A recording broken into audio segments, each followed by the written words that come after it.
Assalamualaikum warahmatullahi wabarakatuh. Perkenalkan, nama saya Gita Olivia Wulandari dengan NIM 240421888 akan menjelaskan materi tentang yang pertama yaitu tentang negara, pemerintah, dan ekonomi publik. Yang kedua tentang dasar konstitusional sistem ekonomi Indonesia. Yang ketiga pemerintah dan kesejahteraan masyarakat. Yang pertama negara. Negara merupakan organisasi dalam suatu wilayah yang mempunyai kekuasaan tertinggi yang sah dan dijalankan oleh rakyat. Atau negara merupakan kelompok sosial yang menduduki wilayah atau daerah tertentu yang diatur oleh lembaga politik dan pemerintah yang efektif, mempunyai kekuasaan politik, berdaulat hingga berhak menentukan tujuan nasionalnya. Kepentingan bersama lebih penting daripada kepentingan perseorangan. Yang kedua yaitu materi tentang pemerintah. Berikut ada beberapa pengertian tentang pemerintah. Yang pertama, pemerintah merupakan sistem menjalankan wewenang dan kekuasaan yang mengatur kehidupan masyarakat baik dalam hal sosial, ekonomi maupun politik. Yang kedua, pemerintah merupakan penguasa suatu negara atau bagian negara. Negara dimisalkan pengemudi negara. Negara memerlukan yang kuat dan bijaksana.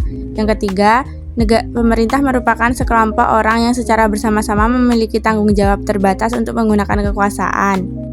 Yang keempat, pemerintah diartikan sebagai badan tertinggi yang memerintah suatu negara atau seperti kabinet merupakan suatu pemerintah. Beberapa anggota DPR meminta supaya segera menyerahkan rancangan undang-undang itu ke DPR. Jawaban dibicarakan oleh Menteri Dalam Negeri. Selanjutnya, negara atau negeri sebagai lawan partikelir atau swasta, baik sekolah maupun sekolah partikelir harus dibangun 3 tingkat.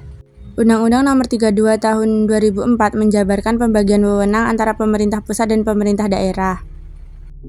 Materi selanjutnya yaitu tentang ekonomi publik. Ekonomi publik merupakan cabang ilmu ekonomi yang menelaah tentang urusan publik, urusan umum, urusan banyak orang, urusan masyarakat, serta urusan pemerintah atau urusan negara. Ilmu ekonomi yang menelaah masalah-masalah ekonomi khalayak ramai atau publik atau masyarakat, pemerintah atau negara, seperti kebijakan, subsidi atau pajak, regulasi deregulasi, nasionalisasi atau privatisasi, serta jaminan sosial, kesehatan pangan, kebijakan teknologi, pertahanan dan keamanan, pendidikan, kesehatan, dan sebagainya. Sistem ekonomi merupakan interaksi ekonomi antar individu, kelompok, organisasi, dan atau lembaga untuk mencapai kemakmuran. Yang pertama adalah masalah dasar sistem ekonomi. Masalah dasar sistem ekonomi ada 3. Yang pertama yaitu produksi. Masalahnya yaitu bagaimana cara menghasilkan barang atau jasa, apa yang harus diproduksi, dan dengan sumber daya apa. Yang kedua ada distribusi. Masalahnya, bagaimana cara menyalurkan barang atau jasa dari produsen agar bisa sampai ke konsumen secara adil dan merata. Yang ketiga, konsumsi. Masalahnya, bagaimana masyarakat menggunakan barang atau jasa tersebut untuk memenuhi kebutuhan hidupnya. Selanjutnya adalah masalah sistem ekonomi lainnya. Yang pertama ada what, apa yang harus diproduksi, barang apa yang dibutuhkan oleh masyarakat. Yang kedua how, bagaimana cara memproduksinya, seperti metode, teknologi, dan sumber daya apa yang dipakai. Yang ketiga who, untuk siapa barang atau jasa itu diproduksi, siapa yang akan menikmati hasil produksi. Yang terakhir when, atau kapan barang atau jasa itu diproduksi dan didistribusikan, waktu yang tepat agar sesuai dengan kebutuhan masyarakat. Contoh sistem ekonomi di dunia. Yang pertama, sistem ekonomi liberal atau ekonomi bebas, semua diatur pasar, pemerintah hanya sedikit ikut campur, contohnya Amerika Serikat. Yang kedua, sistem ekonomi komunis, semua diatur negara, tidak ada pilihan pribadi, contohnya Korea Utara. Dan yang ketiga, sistem ekonomi Pancasila, berdasarkan Pancasila, Undang-Undang 1945, Undang-Undang mengutamakan keadilan serta kesejahteraan bersama, contohnya adalah Indonesia. 3. Sektor sistem ekonomi Indonesia. Yang pertama ada swasta, dikelola individu atau perusahaan. Yang kedua negara, dikelola pemerintah untuk kepentingan umum. Yang ketiga koperasi, dikelola bersama atas asas kekeluargaan.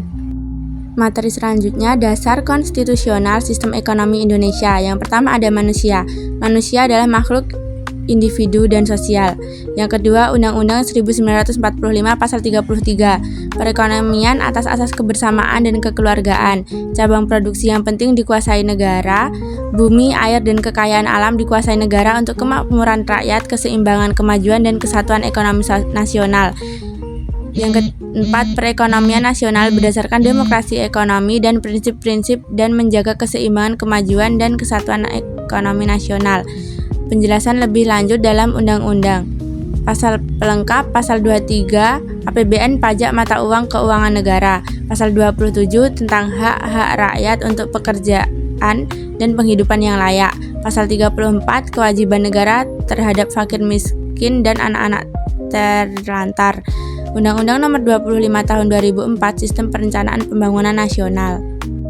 Selanjutnya, peran pemerintah dalam ekonomi. Yang pertama, menetapkan kerangka hukum, legal framework yang melandasi suatu perekonomian. Yang kedua, mengatur atau meregulasi perekonomian dengan alat subsidi dan pajak. Yang ketiga, memproduksi komoditas tertentu dan menyediakan berbagai fasilitas seperti kredit, pinjaman simpanan, dan asuransi. Yang keempat, meredistribusikan atau membagi ulang pendapatan dari suatu kelompok ke kelompok lainnya, dan membeli komoditas tertentu termasuk yang dihasilkan oleh perusahaan swasta, misalnya persenjataan. Yang terakhir, menyelenggarakan sistem jaminan sosial, misalnya memelihara anak-anak terlantar, menyantuni fakir miskin, dan sebagainya. Peran pemerintah dalam perekonomian. Peran stabilitas, yaitu kesempatan kerja.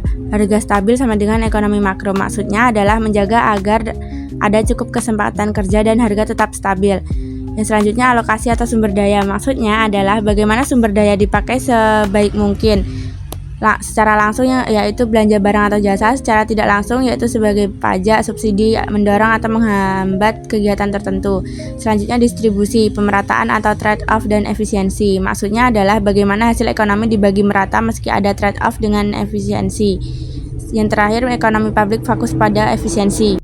Selanjutnya, mempengaruhi atau menentukan harga komoditas publik seperti BBM dan beras, produsen dan konsumen komoditas tertentu.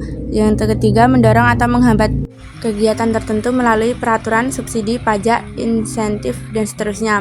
Pembangunan dan infrastruktur transportasi, kesehatan, pendidikan, dan investasi padat karya versus padat modal.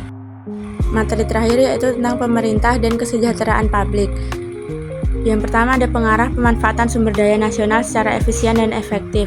Ada 4. Yang pertama, bidang usaha yang perlu dilindungi atau protect.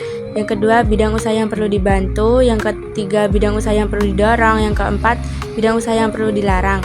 Yang kedua, pengaturan ekonomi nasional. Ada 4. Bidang usaha yang dapat dilakukan asing, badan usaha yang dapat dilakukan UMKM atau koperasi, bidang usaha yang dapat dilakukan asing BUMN, dan bidang usaha yang harus ada kemitraan dengan usaha lokal, BUMN, koperasi, dan lain-lain. Yang ketiga yaitu pengawas penggunaan sumber daya ekonomi nasional supaya dapat dimanfaatkan untuk kesejahteraan masyarakat secara efisien dan efektif. Ada 2 yaitu badan usaha yang harus dikurangi dan badan usaha yang harus di-stop. Sekian materi yang dapat saya sampaikan. Mohon maaf jika ada kesalahan. Saya akhiri. Wassalamualaikum warahmatullahi wabarakatuh.